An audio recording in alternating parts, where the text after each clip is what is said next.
கணியத்திற்குரியவர்களே, சமீப நாட்களாக தலைப்புச் செய்தியாக வருவதிலே தங்கத்தினுடைய விலையும் ஒன்றாகிவிட்டது. தங்கத்தினுடைய விலை உச்சத்தை அடைந்து விட்டது என்கிற செய்தி ஒவ்வொரு நாளும் அது ஒரு தலைப்புச் செய்தியாகவும் மாறி போயிருக்கிறது. ஒவ்வொரு பொருளுடைய விலையும் கூடுகிறது, குறைகிறது. ஆனால் தங்கத்தின் விலையை பற்றி மட்டும் இந்த நாட்களிலே வெகு விமரிசையாக பேசப்படுகிறது. உச்சம் தொட்ட தங்கம், தங்கத்தின் விலை அதிர்ச்சி, இது ஒவ்வொரு நாளும் வரக்கூடிய செய்தி. இன்று ஏறத்தாழ 12,200 ரூபாயை தொட்டிருக்கிறது ஒரு கிராமுடைய விலை.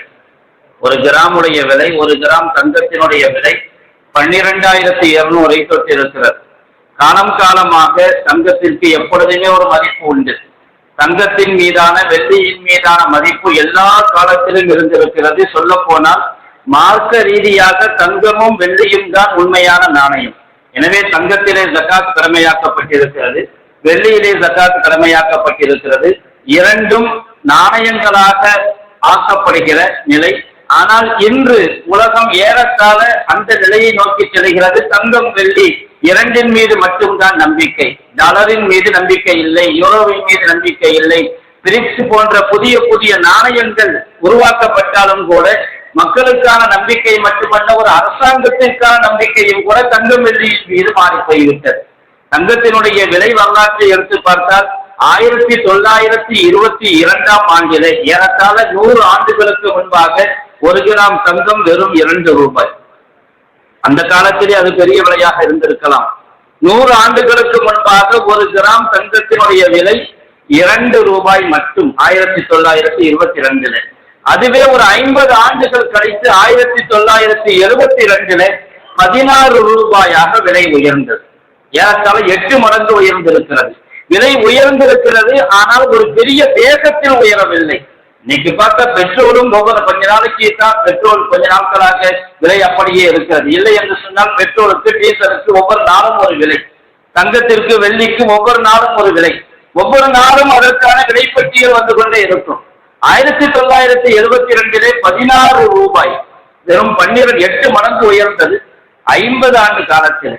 ஒரு நேரத்திலே சுமார் ஒரு 1998 பத்திரிகைகள் இப்படி ஒரு தகவலை எழுதியது. தங்கம் வரலாறு காணாத உச்சத்தை எட்டி இருக்கிறது என்று. எவ்வளவு என்று கேட்டால் 1997 502 ரூபாய். 502 ரூபாய் தங்கம் விலையாக இருக்கும் பொழுது, ஒரு கிராம் தங்கத்தினுடைய விலை இருக்கும் பொழுது கூட வரலாறு காணாத உச்சத்தை எட்டியது என்று எழுதியது பத்திரிகைகள்.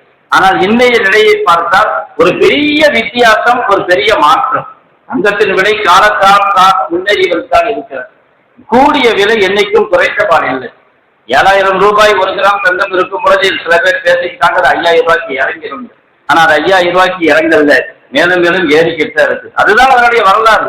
என்னதான் சொல்லலாம், சில பேர் தங்கத்தில் எல்லாரும் வாங்குறதுனால, தங்கத்தை எல்லாரும் வாங்குறதுனால விலை கூடுது, மக்கள் யாரும் அவ்வளவு பெரிய அளவிலே தங்கம் வாங்குவதாக தெரியவில்லை. அரசாங்கம் தான் வாங்கும் தங்கம். மக்கள் வாங்குகிறார்கள் என்று சொன்னால் ஒரு அளவோடு முடிந்து போய்விடும். ஒரு அரசாங்கம் தங்கத்தை வாங்கி குவிக்கிறது, ஒவ்வொரு நாடும் தங்கத்தை வாங்குகிறது. அதனால் அதனுடைய விலை ஏறிக்கொண்டே போகிறது. ஏனென்றால் அவர்களுடைய கரன்சியின் மீது அவர்களுக்கு நம்பிக்கை இல்லை. இந்த பேப்பர் கரன்சி என்பது ஒரு போலி, அது ஒன்றுமே இல்லை. ஒரு காலத்தில் அது ஒன்றுமில்லாமலே போய்விடும். இன்னைக்கு டாலருடைய மதிப்பு கூட அகல பாராளத்திற்கு அது போய்கொண்டிருக்கக்கூடிய நிலையிலே தான் ஒவ்வொரு நாடும் தங்கத்தை வாங்கி குவிக்கிறது. எல்லா நாடும் தங்கத்தை வாங்கி கொண்டிருந்த ரஷ்யா வெள்ளியை வாங்கி, ஒவ்வொருத்தரும் ஒவ்வொரு மாதிரியான யோசனை. வெள்ளியை வாங்கி கொண்டிருக்கிறது ரஷ்யா, வெள்ளியை வாங்கி கொண்டு வெள்ளியினுடைய விலையில் ஏறிக்கொண்டு போகிறது. 200 ரூபாய் தாண்டிருச்சு வெள்ளியுடைய விலை. ஒரு கிராம் ஒரு நேரத்தில் 45 ரூபா 50 ரூபாய் இருந்துச்சு. ஒரு நேரத்தில் ஜக்காத்துடைய நிசாபு வெள்ளிக்கு 40,000 50,000 என்று சொன்னோம். இப்ப ஜக்காத்துடைய அளவு வெள்ளியை கவனித்து பார்த்தால் 1.25 லட்சம் வரும். ஏன்னா ஒரு கிராம் 200 ரூபாய் ஆயிடுச்சு. சுமார் 1.25 லட்சத்துக்கு போது ஜக்காத்தினுடைய அளவு. ஒவ்வொன்றுமே விலை கூடிக்கொண்டே போகிறது. இது மாதிரியான சமயங்களிலே நிபுணர்களுடைய வதந்திகள், தேவையில்லாத வதந்திகள் இருக்கும்.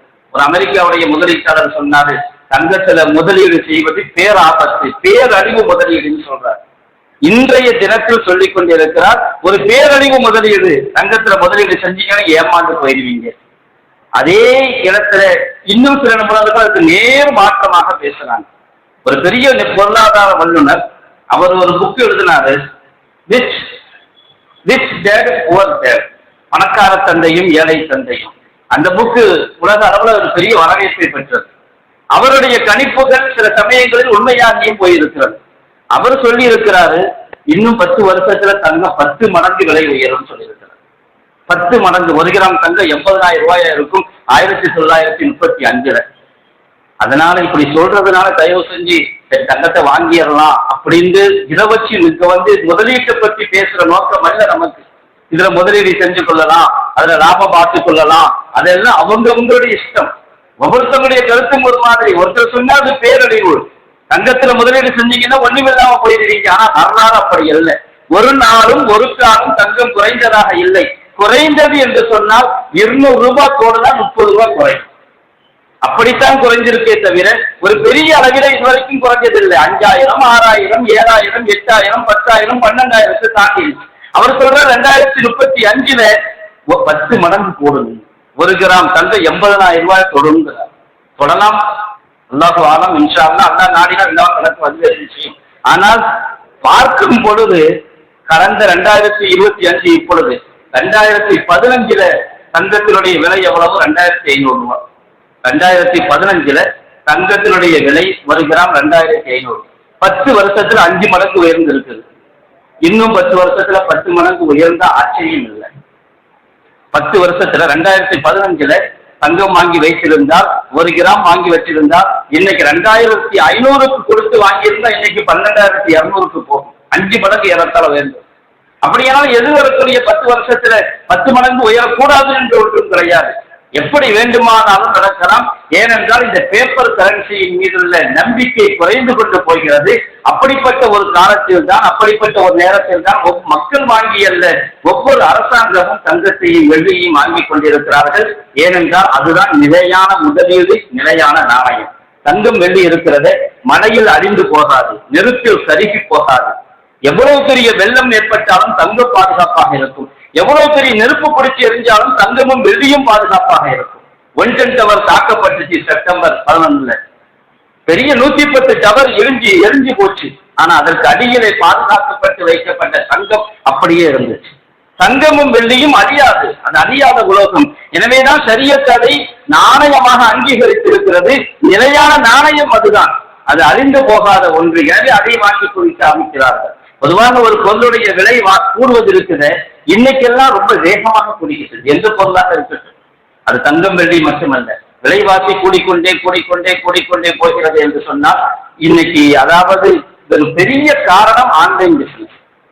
ஆன்லைன் பிசினஸ் தான், கார்பரேட் மூலமாகத்தான் விலை கூடுறது. கை மாற மாறதான் விலை கூடிக்கொண்டே இருக்கும். பல பேருக்கு அரிசி தேவையே இருக்காது, பருப்பு தேவையே இருக்காது. ஆனா அவன் 100 டன் அரிசி வாங்குவான். 100 டன் அரிசி அவன் வீட்டுக்கு வராது. அவன் வீட்டுல கல்யாணமும் இல்லை, அவன் யாருக்கும் விற்க கையில கொண்டு போய் கொடுக்க போறதும் இல்லை. வெறும் ஆன்லைன்ல மட்டுமே நடந்து கொண்டிருக்கும். டெலிவரி நடக்கவே செய்யாது. டெலிவரி நடக்காது. 100 டன் அரிசி எதுக்கு வாங்கினாரு? அவருக்கு தேவையா? தேவையில்லை. லாபம் மட்டும்தான் எனக்கு தேவை. இன்னைக்கு அப்படி நடக்கிறதுனால தான் எல்லா பொருளுடைய விலைகளும் வேகமாக விலையேறிக்கொண்டே போகிறது. ஸல்லல்லாஹு அலைஹி வஸல்லம் சொன்னாங்க, லா யபிஹாதிருன் பிபாதில். இந்த கார்ப்பரேட் முறையை மார்க்கம் தடை செய்கிறது. சில நபர்கள் மட்டும் சந்தையை தங்களுடைய கையில் வைத்துக் கொள்வது. அவர்கள் தங்களுடைய கையிலே சந்தையை வைத்துக் கொண்டு அவர்கள் நிர்ணயித்ததுதான் விலை என்கிற நிலை. வெளியிலிருந்து வரக்கூடிய சரக்குகளை எடுத்துக்கொண்டு வரக்கூடிய மக்களுக்கு உள்ளே இருப்பவர்கள் வாங்கி விற்க வேண்டாம்.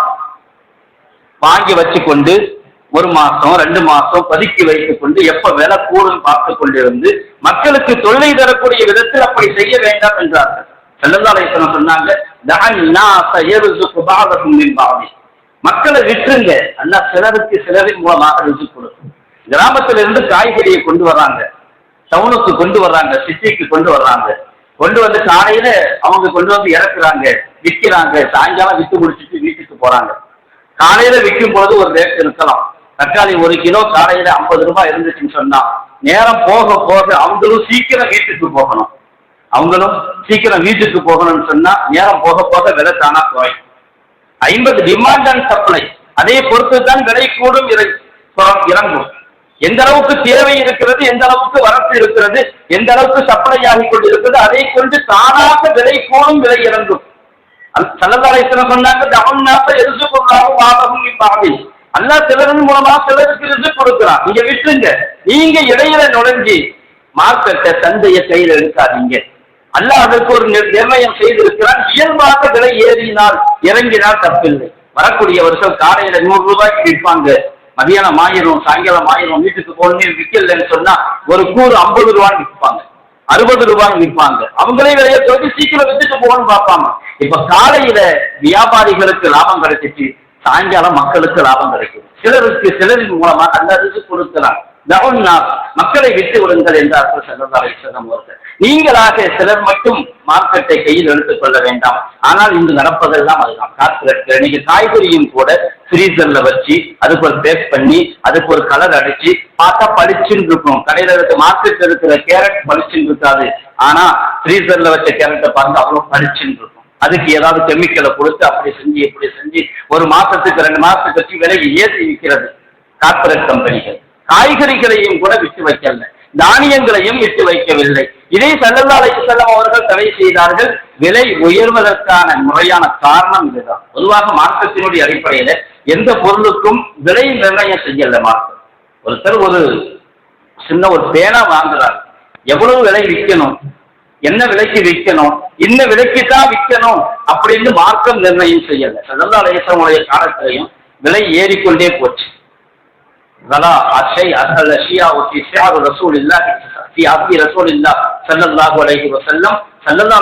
காலத்துல விலை ஏறிட்டே போச்சு. அப்ப சில பேர் வந்து சொன்னாங்க, யார ரசூலல்லாஹ் விலை ரொம்ப கூடி போச்சு, விலைவாசி கூடிடுச்சு, எங்களுக்கு கொஞ்சம் விலை நிர்ணயம் பண்ணுங்க, இந்த விலைக்குத்தான் விற்கணும்.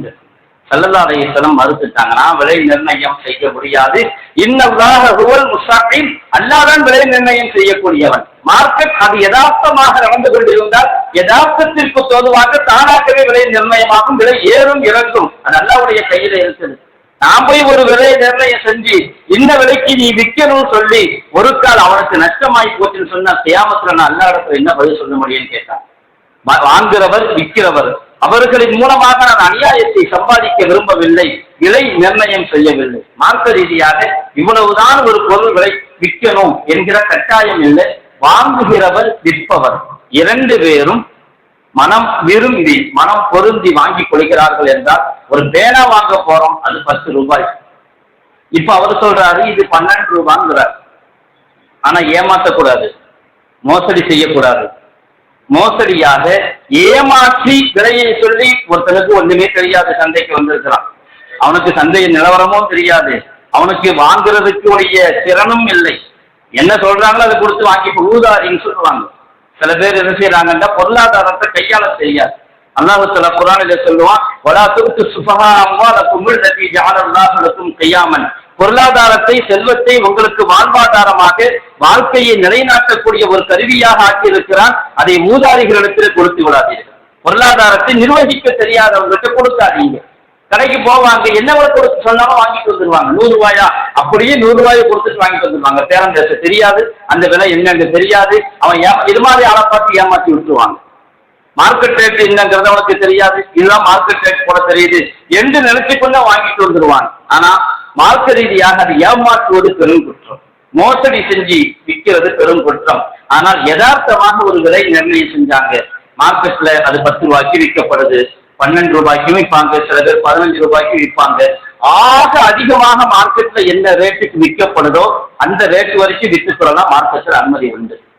10 ரூபாய் தான் வேணாம், ஆனா மார்க்கெட்ல சில பேர் அதை 12 ரூபாய்க்கு விற்கிறாங்க. மார்க்கெட்டினுடைய ரேட்டாக அது ஆகி போச்சுன்னு சொன்னா 12 ரூபாய்க்கு விற்றாரு, வாங்குறவர் மன திருப்தியோட கொடுத்தாரு, தப்பு இல்லை. 2 பேரும் பொருந்தி கொண்டார்கள். இல்லா அன் தக்கூன திஜாரத்தன் அன் தராவின் மின்கும், உங்களுக்கு மத்தியிலே ஒருவருக்கொருவர் மனம் விரும்பிய நிலையிலே மனம் பொருந்திய நிலையில் நடக்கக்கூடிய வியாபாரம் உங்களுக்கு ஹலால். விலை சில சமயம் கூடலாம் குறையலாம், ஒரேடியாக கூட்டலாமா கூட்டக்கூடாது. மார்க்கெட்ல எவ்வளவு அதிகமான விலை 10, 12, 15 விலை இருக்குதுன்னா 15க்கு மேல போகக்கூடாது. 20 ரூபாய்க்கு விற்றார் அவனை ஏமாற்றி, அது செய்யக்கூடாது. இப்படி விலை விஷயத்தில் கூட மார்க்கம் இவ்வளவு விலை வைக்கணும்னு சொல்லல. ஆனா நீங்க 2 பேரும் பொருந்தி கொண்டால் அதன்படி விலை வைத்துக் கொள்ளலாம். விலை உயர்கிறது என்று சொன்னால் அது தங்கமாகட்டும் மற்ற பொருளாகட்டும், அது மாதிரியான சமயத்துல வாங்குறத நிறுத்திட்டா போதும். வாங்குறத நிறுத்திட்டா தானா விலையை குறையும். டிமாண்ட் குறைஞ்சிருச்சுண்டா தானாகவே விலை குறைந்து போகும். ஆனால் மக்களுடைய நிலைப்பாடு அப்படி இல்லை என்று சொன்னால் விலை கூடிக்கொண்டே தான் போகும்.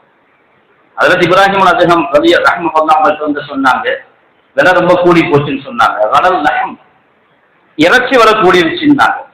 இறைச்சி விலை கூடிருச்சு. இன்னைக்கு இறைச்சி விலை ஆட்டுக்கு 1000 ரூபாய்க்கு இறைச்சி விலை கூடிருச்சு. அந்த காலத்துல அவ்வளவு விலையும் இல்லை, ஆனா இன்னைக்கு ஏகப்பட்ட விலை. அப்ப சொன்னாங்க நீங்க அதை மலிவாக்குங்கன்னாங்க, விலையை குறைங்கன்னாங்க.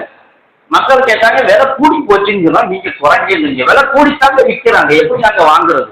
வாங்காதீங்க, கஷ்டம். கொஞ்ச நாளைக்கு இறைச்சி வாங்காம விடுங்க, சாதாரணமா சாப்பிடுங்க, இறைச்சி வாங்குறது விடுங்க, தானா விலை குறையும் சொன்னாங்க. அதே மாதிரிதான் அதை அலி ரலியல்லாஹு தஆலா அவங்களுக்கு கூஃபாவோட கடிதம் எழுதினாங்க. மக்காவோட கிஸ்மிஸ் பழம் ரொம்ப விலை கூடி போச்சுன்னா, வாங்க முடிகிற விலையில இல்லைன்னாங்க. அப்ப சொன்னாங்க அரிசி சூட்டு தமர், நீங்க பேரிச்சம்பழத்தை கொண்டு அந்த கிஸ்மிஸுடைய விலையை குறைச்சிருந்தேன்னா.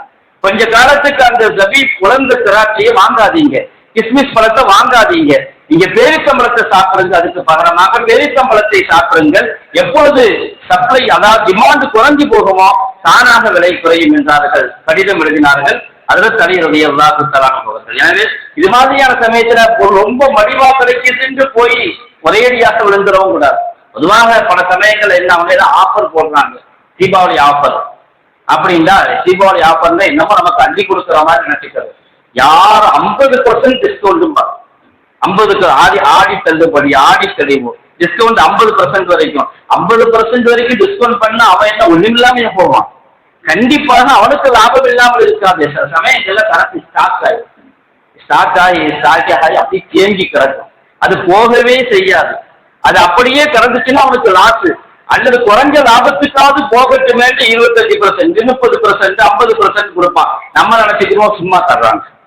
இப்படி அது மாதிரியான சமயத்துல என்ன செய்வோம்னு சொன்னா, தேவையே இல்லாட்டியும் கூட சந்தையில நிற்போம். தேவையே இல்லாட்டியும் மார்க்கெட்டுக்கு போனிக்கு விலை குறைஞ்சி கிடைக்கிது. என் வீட்டுக்கு தேவையா இல்லையா, நம்ம வீட்டுல இருக்கிற சாமான்களை எடுத்து பார்த்தோம்னு சொன்னா பெரும்பாலானவை அப்படித்தான் இருக்கும். நமக்கு தேவைப்படாது, நீண்ட நாளைக்கு ஒரு தேவைப்படும், ஆனா விலை குறைஞ்சிருக்குதுன்னு வாங்கி வந்தது. அது மாதிரியான நுகர்வு கலாச்சாரமும் தவிர்க்கப்பட வேண்டும். அதே போன்று இன்னைக்கு தங்க விலை கூடிருச்சுங்கிறதுனால தங்கத்துல செய்யப்படக்கூடிய முதலீடுகளும் பலவிதமான முதலீடுகள் இருக்கு. நகைச்சீட்டு போடுறாங்க, பல பெரிய பெரிய நகை கடைகள் நகைச்சீட்டு 18 மாசம் 24 மாதம் என்று. ஆனால் நகைச்சீட்டிலே பெரும்பாலும் செய்கூலி சேதாரம் இருக்காதுன்னு சொல்லுவாங்க. இது மார்க்க ரீதியாக அனுமதிக்கப்பட்டதல்ல. நாம கொடுக்கிற காசுக்கு தங்கத்தை வாங்கணும், ஆனா 18 மாசம் கழிச்சு நீங்க வாங்கும் பொழுது செய்கூலி சேதாரம் இல்லை என்கிற ஒரு சலுகையை கொடுத்து நமக்கு நகைச்சீட்டு கொடுக்கிறார்கள் என்றால் அது மார்க்க ரீதியாக அனுமதிக்கப்பட்டதல்ல. ஏனென்றால் நாம் கொடுக்கிற பணத்திற்கான ஒரு அதிகப்படியான ஒரு லாபத்தை நாம் சம்பாதிக்கிறோம், செய்கூலி சேதாரம் இல்லை என்கிற சலுகை. அதே போன்றுதான் தங்கம் விஷயத்திலே நிறைய முதலீடுகள். இன்னைக்கு ஆரா கோல்டு என்று சொல்றாங்க, ஆப்லயே தங்கத்தை வாங்குறது பிசிக்கலா வந்துடும் சொல்லி. ஏன்னா பிசிக்கலா வராதுங்கிறதா நீங்க கூடாதுன்னு சொல்றீங்க, பிசிக்கலா வந்துடும். நான் பிசிக்கலா வரும், ஆனால் என்னைக்கு ஏமாத்திட்டு போவான்னு தெரியாது. ஆரா கோல்டு ஆப் ஓபன் பண்ணி அதுலயும் தங்கம் எவ்வளவு வேண்டாம் காசு கொடுத்து வச்சுக்கொள்ளலாம், நம்ம வாங்கி வைக்கலாம். அதிலையும் கூட குறிப்பிட்ட இத்தனை கிராம் வந்த பிறகுதான் நமக்கு வீட்டுக்கு அனுப்புவாங்க. ஆனா அனுப்புவாங்க அனுப்ப மாட்டாங்களா, எங்கிருந்து அனுப்புவோம் ஒன்றுமே தெரியாது. அதனால இது மாதிரியான ஆன்லைன் பிசினஸ்ல தங்கம் வாங்குவதுங்கிறது மார்க்க ரீதியாக அதிகப்படியான நிபந்தனை உண்டு தங்கத்துக்கும் வெள்ளிக்கும். அதனால இது மாதிரியான ஆன்லைன் மூலமாக தங்கத்தை வாங்குறது அநேகமாக இன்னைக்கு தங்க பாண்டு, கோல்டு பாண்டு, தங்க பத்திரங்கள். நம்ம தங்க பத்திரம் பேங்க்ல போய் இன்னைக்கு என்ன தங்க ரேட்டோ அந்த அளவுக்கு பணத்தை கொடுத்துட்டா, உதாரணமா 4 பவுனுக்குரிய காசை கொடுத்துட்டோம்னு சொன்னா அதுக்கு பத்திரத்தை கொடுப்பாங்க. சுமார் 7-8 வருஷத்துக்கு பிறகு எவ்வளவு விலை கூடி இருக்குதோ அவ்வளவு பணத்தை வாங்கி கொள்ளலாம். தங்கம் தரமாட்டாங்க, நிதிக்கலா தங்கம் வராது, ஆனால் பணம் வரும். இன்னைக்கு 4 பவுனுக்கு என்ன ரேட்டோ அவ்வளவு பணத்தை தான் கொடுப்போம். ஆனா 8 வருஷத்துக்கு பிறகு வட்டியும் வரும், அது ஹராம் என்பதில் சந்தேகம் இல்லை. அதோடு சேர்த்து அன்னைக்கு உள்ள ரேட்ல என் தங்கம் என்ன ரேட் இருக்குதோ அந்த 4 பவுனுக்கான பணத்தை கொடுப்பாங்க, தங்கத்தை கொடுக்க மாட்டாங்க. தங்கத்தை வாங்குறதுனா அதுக்கு ஒரு பெரிய பிரச்சனைகள் சிக்கல்கள்லாம் இருக்கும். இது மாதிரியாக ஆன்லைன் வர்த்தகங்களை முற்றிலுமாக, குறிப்பாக தங்கம் வெள்ளியில், மற்றதிலே கூட நிபந்தனைகளின் அடிப்படையிலே ஆன்லைன் வர்த்தகம் அனுமதிக்கப்பட்டிருக்குது. ஆனா தங்கம் வெள்ளி விஷயத்திலே ப்ரொடக்ஷன் ஆகட்டும், கமாடிட்டி ஆகட்டும், இது மாதிரி நிறைய வழிகள் இருக்குது. நிறைய தெரிந்தவர்கள் புரிந்திருப்பார்கள். இது மாதிரி நிறைய வழிகளில் தங்கம் ஆன்லைன் மூலமாக வாங்குறது, தங்க பத்திரங்கள் வாங்குறது, இதுவெல்லாம் மார்க்கத்தில் தடை செய்யப்பட்டிருக்கிறது. தங்க விலை கூடிருச்சு, அதனால இப்படியெல்லாம் வேணும் என்றால் தங்கத்தில் மார்க்கம் தடை செய்யவில்லை, பொருளாதாரத்தை சேர்ப்பதில்லை. ஹலாலான வழியிலே பொருளாதாரத்தை சேர்க்கலாம், ஹலாலான வழியிலே செலவழிக்க வேண்டும், பொருளாதாரத்திற்கான கடமைகளை நிறைவேற்ற வேண்டும். அதை மார்க்கம் தடை செய்யவில்லை. கையில பணம் இருந்தால் பிசிக்கலா நேரடியாக தங்கத்தை வாங்கி வச்சுக்கலாம், கோல்டு வாங்கி வச்சுக்கொள்ளலாம், நாளைக்கு விலை இன்னும் உயரலாமே என்கிற ஒரு கணிப்பு இருக்கின்றையானால் அதுவே ஒரு விஷயம்.